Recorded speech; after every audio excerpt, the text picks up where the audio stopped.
Hello friends, ଆସିଯାଇଛି ବହୁତ ବଡ଼ ଖୁସି ଖବର। ସିନ୍ଦୁରର ଅଧିକାର ସିରିଏଲଟିକୁ ସବୁଦିନ ପାଇଁ ବିଦାୟ ନେଇଛନ୍ତି ଆଦିତ୍ୟ ଏବଂ ଏହାପରେ ସେ ତରଙ୍ଗ ଟିଭିର ଏକ ନୂଆ ମେଗା ଧାରାବାହିକ ସିରିଏଲ ଗୌରୀରେ ଲିଡ୍ ହିରୋ ଭାବେ ନଜର ଆସିବା ପାଇଁ ଯାଉଛନ୍ତି ଆଦିତ୍ୟ।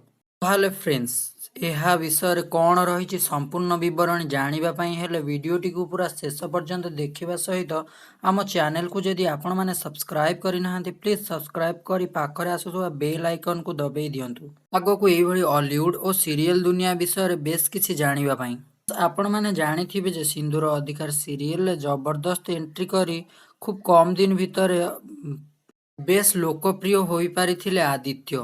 ତ ସିନ୍ଦୁରର ଅଧିକାର ସିରିଏଲରେ ଆପଣମାନେ ଦେଖିଥିବେ ଯେ ଇତି ଓ ଆରବଙ୍କର ବାହାଘର ସରିଯାଇଛି ଏବଂ ଆଦିତ୍ୟଙ୍କ ରୋଲ୍ ମଧ୍ୟ ଶେଷ ହୋଇଯାଇଛି। ତ ସେଥିପାଇଁ ଆଦିତ୍ୟ ଏହି ସିରିଏଲରେ ଆଉ ଅଭିନୟ କରିବେ ନାହିଁ।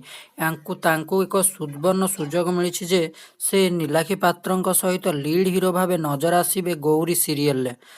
ତେବେ ଦର୍ଶକ ବନ୍ଧୁ, ଆପଣମାନଙ୍କୁ ଆଦିତ୍ୟ ଓ ଇତିଙ୍କ ଯୋଡ଼ି କିପରି ଲାଗେ ନିଶ୍ଚିତ କମେଣ୍ଟ କରି ଜଣାନ୍ତୁ। Thanks for watching.